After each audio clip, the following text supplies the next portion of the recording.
Então, meus irmãos, eu quero iniciar com os irmãos pensando, de fato, como que se inicia a Páscoa, de um modo geral. Todos nós pensamos a Páscoa e a maioria de nós que somos cristãos já sabemos basicamente qual é a história da Páscoa, que se inicia lá no Êxodo. Quando os israelitas ou os hebreus até então, eles eram cativos, estavam presos provavelmente entre 400 e 450 anos, sendo torturado por aquela nação, vivendo uma vida de escravidão, e Deus levanta Moisés, e Moisés propõe tirar aquele povo daquela opressão, tirar aquele povo daquela servidão e dá para ele uma esperança de vida, e dá para eles uma nova vida, e dá para eles um desejo de sair daquele lugar opressor e mudar eles para uma vida em que há liberdade.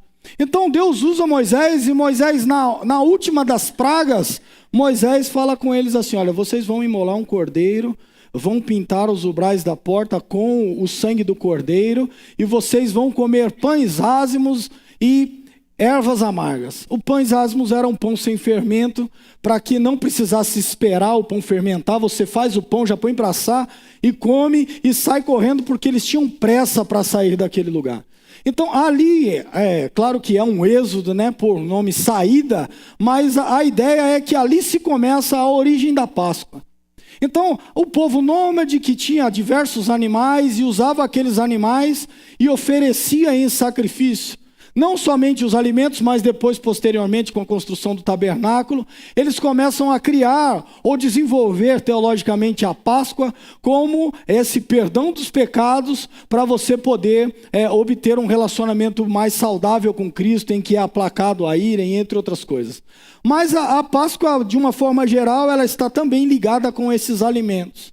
Que depois que o povo passa por todos aqueles 40 anos de peregrinação no deserto, o povo entra na terra prometida, e então esse povo para de ser nômade. Agora eles começam a plantar e colher. Então como é que a gente vai fazer para oferecer a Deus a nossa Páscoa?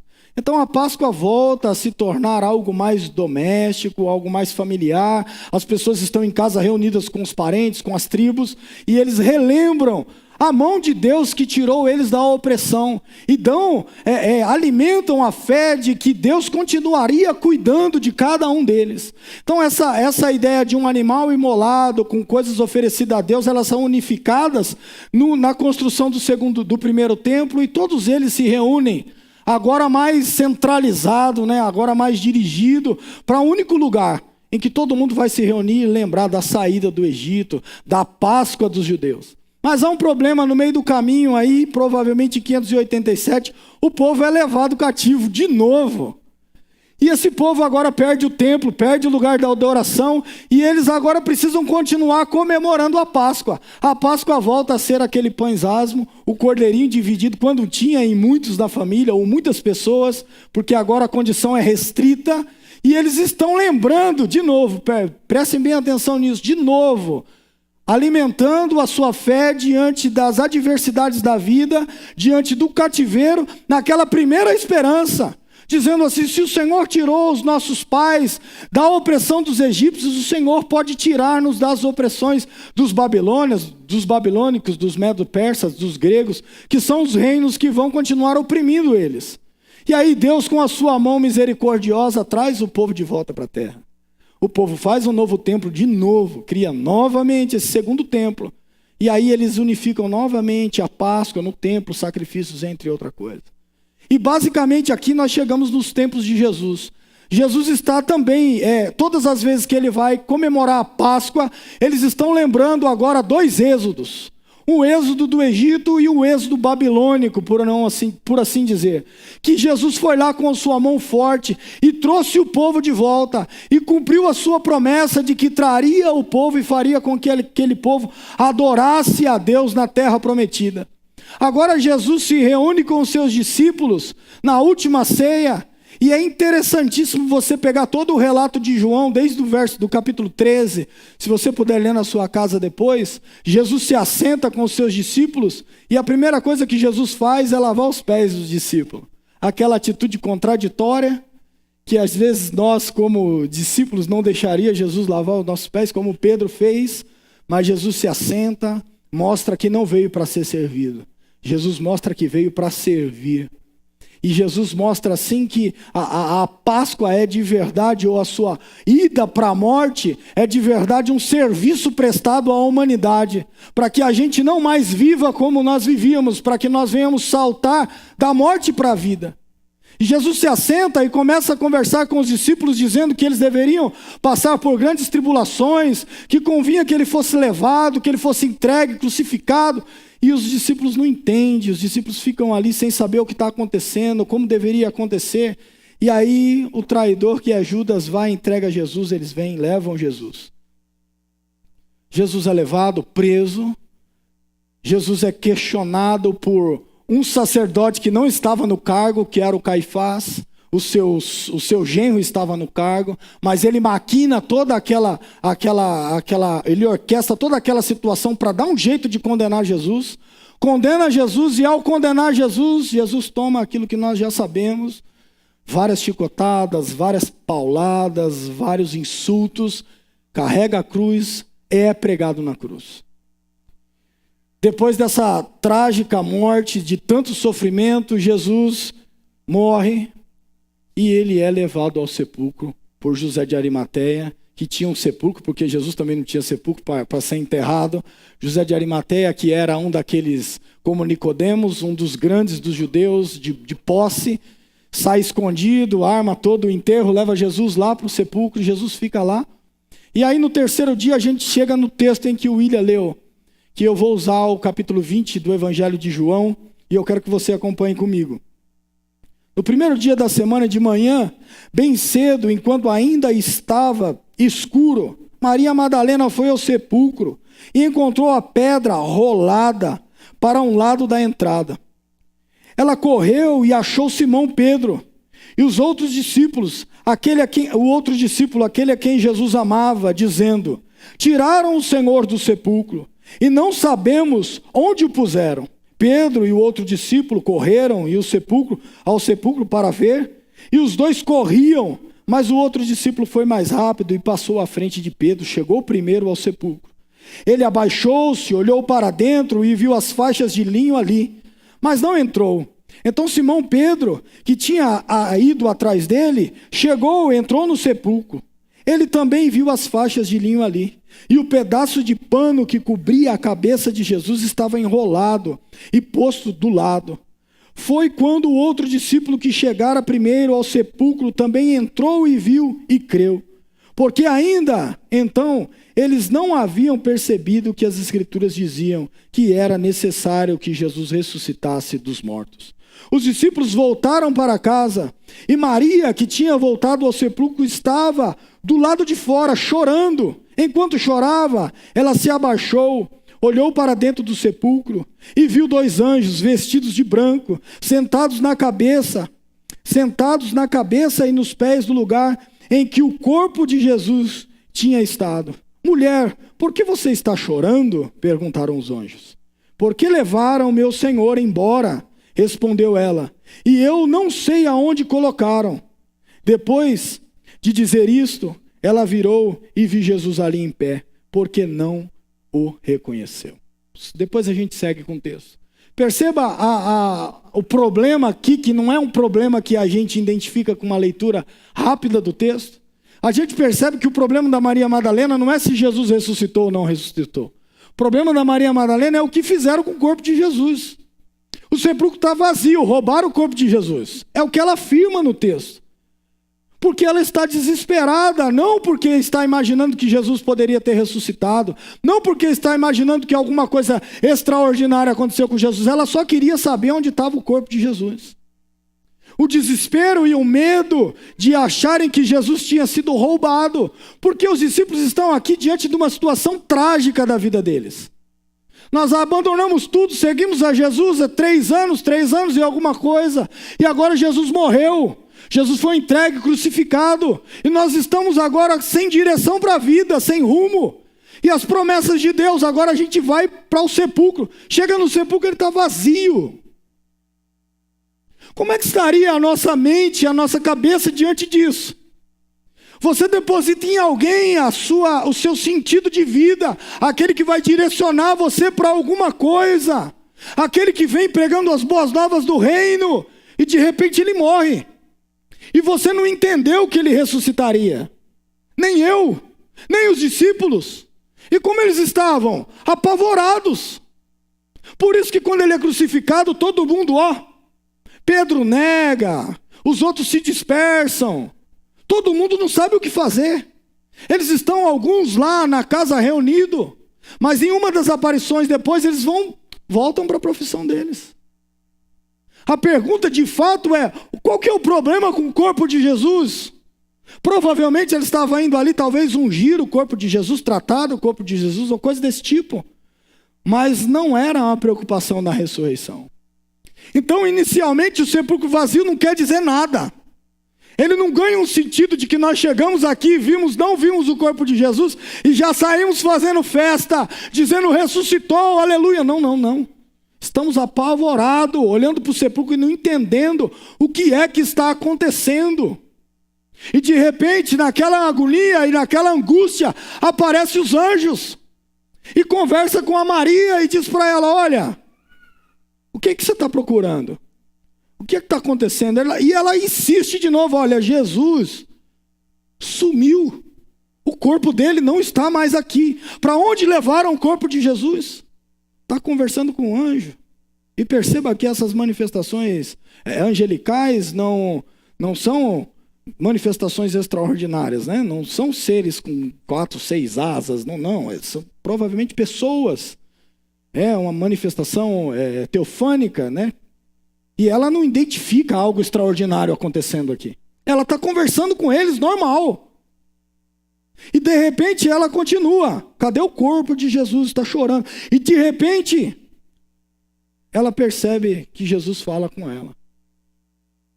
E essa é a questão. A manifestação da Páscoa e toda a referência à ressurreição de Jesus não se dá no sepulcro vazio, se dá na revelação de Cristo a cada um de nós individualmente. Quando o Senhor Jesus ressuscita, não é as manifestações que ele faz, ou os milagres, ou atos extraordinários, que mudam a vida dos discípulos, não. É a aparição de Jesus ressurreto. É a experiência e o contato com aquele que passou pela morte e agora tem a vida de volta. E se encontra com seus discípulos. Mas espera aí, se Jesus estava morto, perdemos o sentido da nossa vida, perdemos a direção, não sabemos o que fazer. De repente você se assenta e começa a conversar com ele. De repente você vê um alto extraordinário. Em algumas das passagens ele vai dizer, olha, ela pensou que Jesus era um jardineiro. Ela pensou que Jesus era um homem comum. Perceba que, diferente do que a gente imagina, Jesus se manifesta com um corpo físico perfeito. Não com um fantasminha flutuando, né? Jesus aí passa, né? Nas mãos de Jesus. Quando foi assim, o Tomé tocou, não passou, né? Então não é isso, ele percebe, ou às vezes ela até confundiu Jesus com uma pessoa comum. Deve ser um jardineiro, deve ser alguém que veio cuidar aqui do sepulcro. Perceba que parece, na maioria das vezes, ou o texto deixa sobressair, que as coisas não são tão claras assim como parece. A gente já está aqui no pós-Cristo, pós-ressurreição, 2000 anos, a coisa está explicada. A gente já consegue compreender, mas aqui é uma experiência única, de alguém que não estava entendendo nada, e está passando por esses traumas, vamos assim dizer, por uma tragédia, que é perder alguém que a gente está seguindo como referência para a vida, um modelo para ser seguido e para viver igual, de repente morreu. Mas não era ele que ia restaurar a Israel, mas não era ele que ia fazer tantas coisas que nos prometeu, que não competia a ele sentar à direita ou à esquerda. Não era ele que faria tantas coisas extraordinárias que nós o vimos fazer. Morreu. E agora ele ressuscitou. E a mulher diz assim, Rabone, né, que quer dizer mestre. E ele diz, não me toque, porque eu vou para o meu pai e para o pai de vocês. E Deus de vocês. Então Maria Madalena, o 18, foi ao encontro dos discípulos e disse, eu vi o Senhor. Então deu a eles o recado. Aí você imagina só essa situação. Está todo mundo desesperado querendo saber onde está o corpo. Ninguém achou o corpo. Eles voltaram, ficaram lá reunidos, preocupados com o corpo. A Maria voltou e achou de novo o sepulcro vazio. Falou com Jesus e agora ela está fazendo o quê? Dando um recado. Disse o que para eles? Eu vi o Senhor. Mas ela não disse ele ressuscitou, ela disse só eu vi o Senhor. Poderia ver o Senhor e o Senhor ir embora e não voltar nunca mais. Poderia ter qualquer tipo de coisa acontecendo aqui nesse meio. Mas ela está dizendo, eu vi o Senhor, e deu o recado para eles. Naquela tarde, os discípulos estavam reunidos com as portas trancadas. E o texto vai enfatizar com medo dos líderes judaicos. E o que aconteceu? Quando de repente Jesus apareceu no meio deles. Aqui que está a relação. Porque de fato a vida e a relação com Cristo, de uma forma mais extraordinária, que na maioria das vezes a gente não interpreta, é que na relação com Cristo, na maioria das vezes a gente vai ter muito medo da vida, muito medo das coisas que acontecem. Porque em dado momento a gente está convicto de uma série de coisas, de promessas, de coisas que estão acontecendo. Quando alguém promete, cumpre. A gente está aqui agarrado na bênção. Mas quando alguma coisa foge do controle e foge daquilo que a gente programou, a gente se esconde. E é de fato a demonstração de que os discípulos têm medo, tiveram medo. E nós como seres humanos não podemos fingir que não temos medo. Porque essa emoção ou esse sentimento, por pior que seja, ele é inerente ao ser humano. Está dentro de cada um de nós. De uma coisa simples ou de uma coisa extraordinária, você vai ter medo. E quem é que não tem medo do futuro, por exemplo? E quem é que não olha para o dia a dia e vê a coisa descambando e a crise econômica, e você fala, onde é que a gente vai parar? Será que amanhã não vão roubar as coisas que nós estamos conquistando hoje, com muita dedicação e muito trabalho? Vai dizer que você não tem medo. Vai dizer que o medo não toma conta das nossas vidas.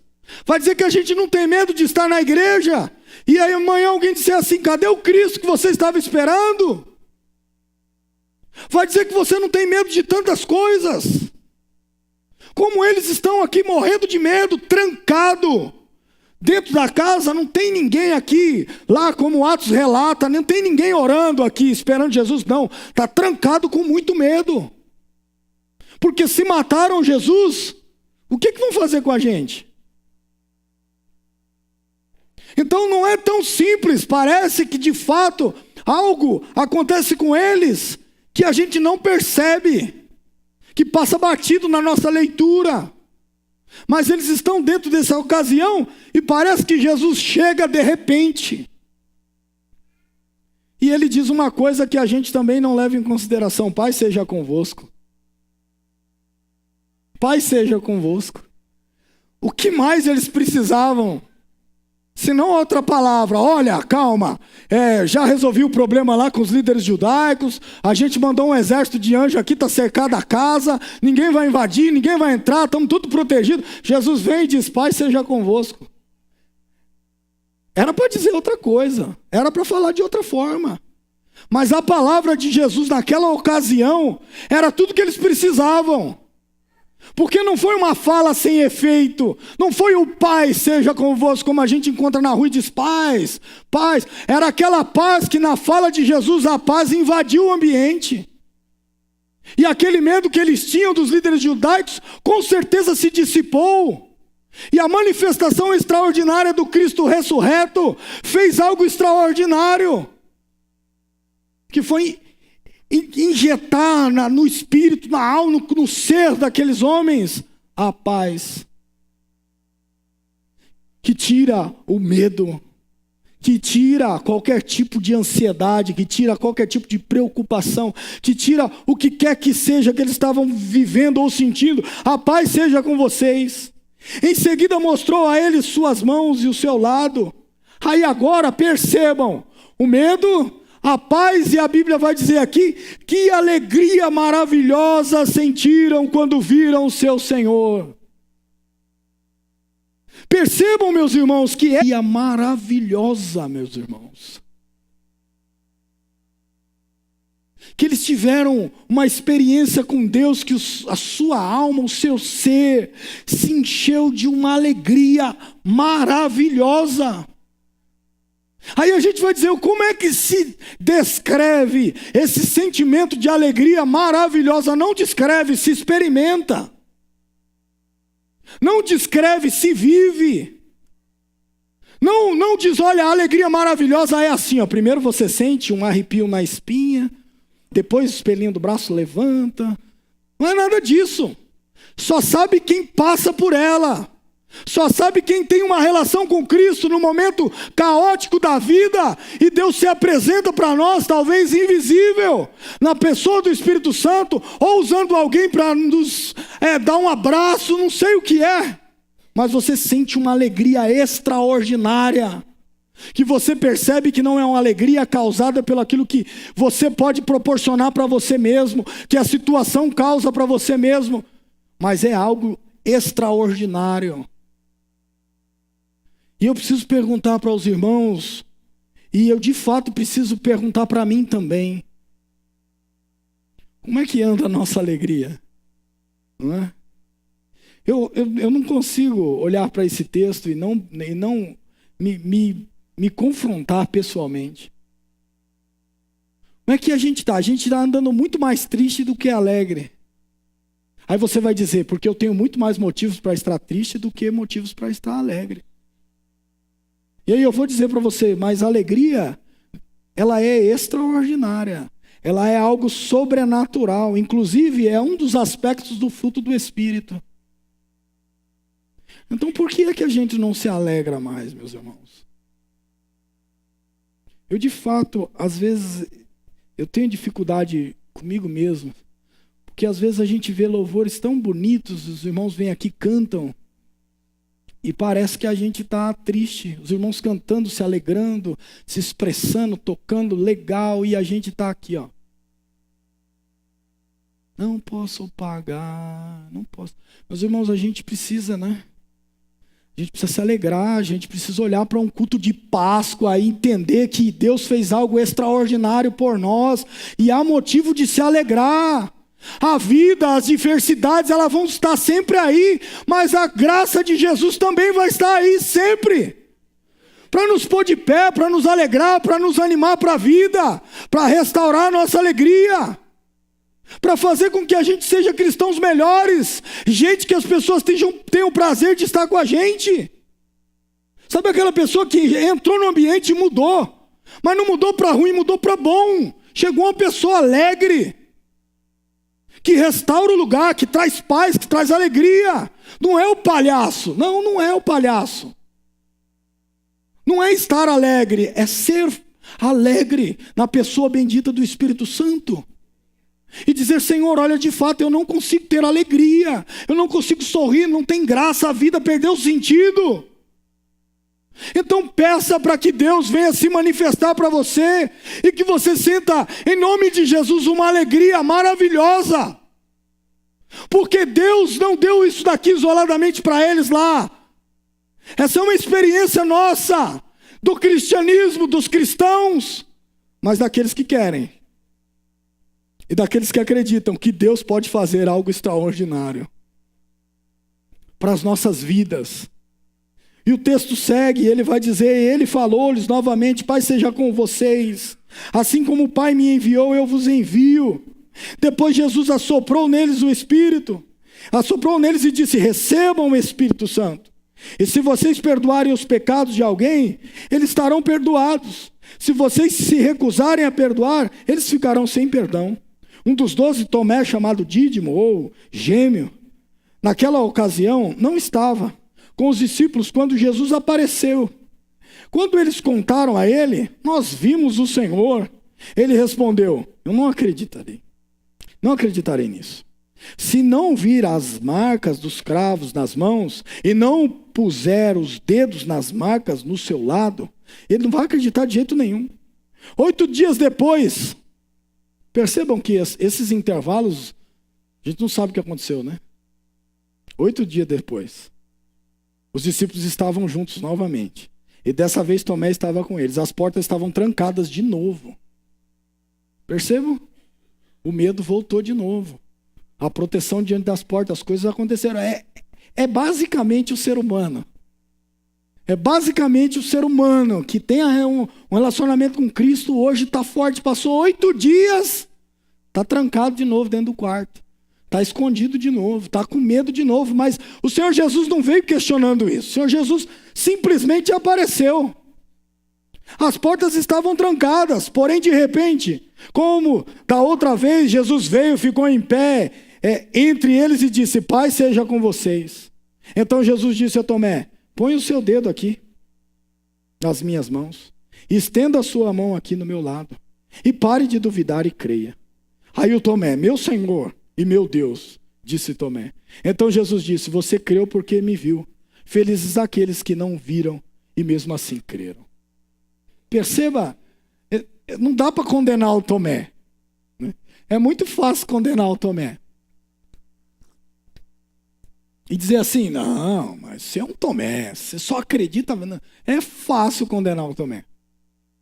Mas é difícil você passar por toda essa experiência e não dizer a mesma coisa. Eu só acredito vendo, não é? O Tomé é aqui a figura da pessoa que é o mais realista possível. A pessoa que às vezes não é muito otimista, pessimista, porque está dizendo: Jesus não ressuscitou, está morto mesmo. Eu não acredito nisso aí que vocês estão contando. Eu preciso ver para crer. E parece que Jesus não está muito interessado em condenar o Tomé, não. Ele só está dizendo: olha, põe a mão aqui, toca. Só para você crer, então. Parece que em algumas ocasiões, isso não é uma doutrina, nem uma via de regra, Jesus vem mostrar para a gente aquilo que a gente quer mesmo. Está dizendo: não, mas Jesus poderia dizer: eu não vou aparecer para esse infeliz, não tenho satisfação para dar para ele. Ou não? Mas eu só acredito vendo. Jesus falou: então vem aqui, ó. Põe a mão aqui, ó, no furo da minha mão, aqui ao lado. É ou não é, meus irmãos? Então nem sempre nós podemos viver nessa ideia de criticar as pessoas que estão dizendo assim: não, eu estou orando porque eu só vou acreditar nisso quando acontecer. Talvez você não precisa ver para crer, e ele está dizendo: bem-aventurado é você, meu irmão, que tem fé para isso. Mas se você não tem fé para isso, também não tem condenação para você. Há uma oportunidade de Deus se manifestar e dizer para você: ó, tá bom, você quer ver acontecer, então vou te mostrar como é que acontece. Depende da nossa relação, depende da nossa capacidade de crer, depende daquilo que nós mesmos podemos dizer: Senhor, nos ajuda na nossa incredulidade, porque nós não estamos crendo é coisa nenhuma. Mas perceba tudo isso que está acontecendo, todo mundo junto, e não tem ninguém aqui levantando e pregando no meio deles. Não tem nenhuma palavra revelada aqui, eles estão presos dentro da casa, todo mundo com medo, e não tem ninguém dizendo: olha, Deus vai fazer algo extraordinário. Não. Deus se manifesta para eles, mais uma vez, e diz: Pai seja convosco. Vejam aqui as minhas mãos. E veja o furo do meu lado, para demonstrar que de fato era Jesus. Então eu não posso, meus irmãos, olhar para a ressurreição de Cristo de um modo geral e ver que ela aconteceu de uma coisa tão rápida e tão extraordinária como nós pensamos. Há uma série de problemas acontecendo aqui. Jesus ainda aparece para aqueles 2 discípulos no caminho de Emaús que Lucas relata. Só Lucas faz aquele relato. Jesus aparece para Simão Pedro aqui, ó, quando Pedro vai fazer aquela pesca maravilhosa no capítulo 21 em seguida. E o Pedro também está ali com medo. Por quê? Jesus apareceu 2 vezes e não apareceu mais. E o Pedro o que faz? Pega o barco e ó, vamos pescar. Nós vamos viver do quê? Jesus não está mais aqui. Não estamos vendo mais Jesus. O que a gente vai fazer? Ó, pescar. Sobe no marquinho e pesca. Jesus aparece para Pedro na praia. Pedro, tu me amas? Apacenta os meus cordeirinhos. Pergunta 3 vezes, do mesmo jeito que ele negou 3 vezes. Mas a relação do Pedro com Jesus, ressurreto, muda o Pedro. Transforma o Pedro. E nunca mais o Pedro passa a negar Jesus. Tanto que o Pedro foi morto. E ele ainda disse: olha, segundo os relatos da tradição, vai dizer que ele disse: eu não sou digno de morrer como Jesus. Quero morrer pendurado de ponta cabeça. Então crucificaram Pedro de ponta cabeça, porque ele não se achava digno de morrer a mesma morte de Jesus. Perceba que quando a gente tem um controle, quando a gente tem uma relação com Cristo, a gente precisa mudar, a gente precisa ser impactado pela ressurreição. A gente não pode permitir que a vida venha alimentar um espírito de morte e que a gente negue a vida e a gente não viva a vida, a gente sobreviva. A gente não desfrute a vida e a plenitude que o Senhor Jesus vem para nos dar. A gente vive se arrastando na vida. Meus irmãos, que o Senhor Jesus ressuscitado comunique vida para nós, em nome de Jesus. Que Ele faça com que a gente desfrute da plenitude com relação a Cristo, para que na nossa vida a gente possa viver e desfrutar os bens e as bênçãos que o Senhor Jesus quer nos dar. Porque, meus irmãos, se a gente não sabe ter pouco, muito a gente também não sabe. Se a gente não é feliz com pouco, no muito também a gente não vai ser feliz. Porque a graça de Deus, ela abrange as nossas vidas, abrange a nossa relação particular com as pessoas. Então, quando a gente chega, quando a gente se apresenta, quando a gente chega num ambiente como discípulo de Cristo, a gente precisa trazer paz, a gente precisa trazer alegria, a gente precisa comunicar do Espírito do ressurreto e não trazer opressão. E pasme, meus irmãos, a igreja também pode ser um meio de oprimir pessoas. A religião também pode ser um meio de oprimir pessoas. E as pessoas vêm para as igrejas sobrecarregados. Mas em nome de Jesus, que Cristo hoje possa nos dar liberdade e quebrar as amarras que colocaram em nós, impostas pelo politicamente correto das igrejas pentecostais ou das igrejas tradicionais, e fazer com que a gente tenha liberdade no Espírito, para viver uma vida não aprisionada, mas uma vida livre, soprada pelo Espírito, e tendo vida e vida com abundância. Em vez de vivermos uma vida que está se definhando, angustiados, abatidos, sem sentido para a vida. Ah, mas se essa bênção não vier, eu vou morrer. Se isso não acontecer, eu vou morrer. Mas, meus irmãos, a relação com Cristo é muito mais do que isso. Se nós cremos em Jesus, como Paulo diz, só nessa vida, nós somos os mais miseráveis homens dos homens. Nós precisamos crer em Cristo nessa vida e no porvir. Nós precisamos crer que Jesus, Ele é mais do que se pode ver. Nós precisamos crer que o Senhor Jesus tem coisas para nós extraordinárias.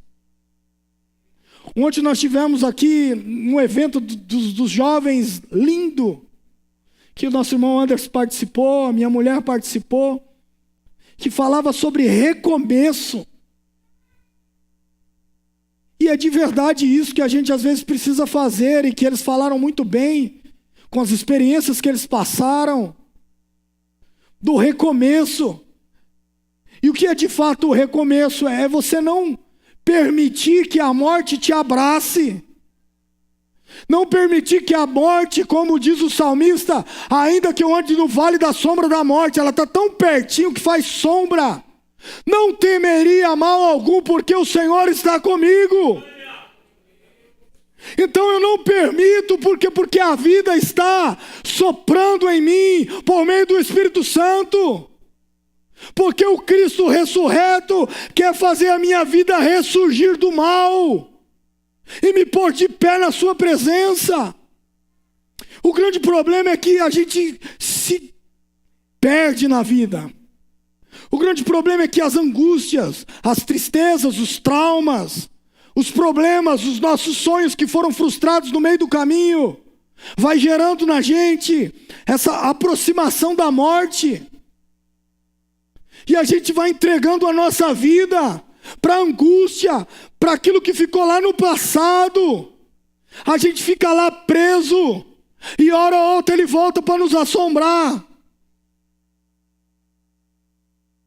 E hora ou outra ele surge na nossa vida. E a gente parece que perde a vida, perde a força, perde o vigor. Mas, meus irmãos, em nome de Jesus, que a graça de Deus hoje, a graça do Cordeiro Pascal, gere vida em nós. E a morte seja dissipada dos nossos corações.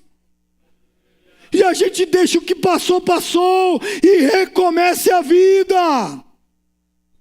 Ressuscitado, com nova vida, com novas escolhas. Para que a gente não repita os mesmos erros. Cristo está mostrando para nós que Ele pode fazer com que a paz que excede todo o entendimento alcance os nossos corações. Que Ele pode se apresentar, porque a Bíblia vai dizer que todas as vezes que nós nos reunimos, Deus está presente no meio da igreja. No Apocalipse tem os sete castiçais de Jesus passeando. Não é uma forma, claro que é uma imagem, né? Mas é uma forma simbólica de demonstrar que o Senhor Jesus está passeando no meio das igrejas. O Senhor Jesus está presente no meio das igrejas. Então a relação com Cristo e o seu contato hoje com Cristo, para que você tenha vida, não só basta você querer. Só basta você buscar, porque está tudo pronto aqui, tudo aconteceu já. Já ressuscitou, já deu nova vida, a igreja já foi instituída, o Espírito Santo já veio, Ele está presente. Agora precisamos dissipar todo espírito de morte, tudo aquilo que nos atinge, e dizer como Paulo disse, tragada foi a morte. Onde está a morte, o seu aguilhão? Acabou, não tem mais poder sobre nós, perdeu a sua capacidade de influência. E quando nós falamos de vida, de boas novas, não dá para falar sem falar da vida de Cristo. Então, meus irmãos, se há porventura hoje, no meio de nós, alguém que precisa de vida, alguém que perdeu o sentido da existência, alguém que ainda fica se perguntando assim, eu não sei para que eu nasci, eu não sei o porquê que eu estou aqui. Aquelas crises existenciais, se há em nosso meio, eu peço que em nome de Jesus, Deus te dê sentido hoje. Eu peço que Deus, pela sua infinita misericórdia, te conduza, porque a Bíblia vai dizer que Deus ilumina os olhos do nosso entendimento. Que o Senhor ilumine os olhos do seu entendimento hoje, e que todo espírito de morte seja dissipado da sua vida em nome de Jesus.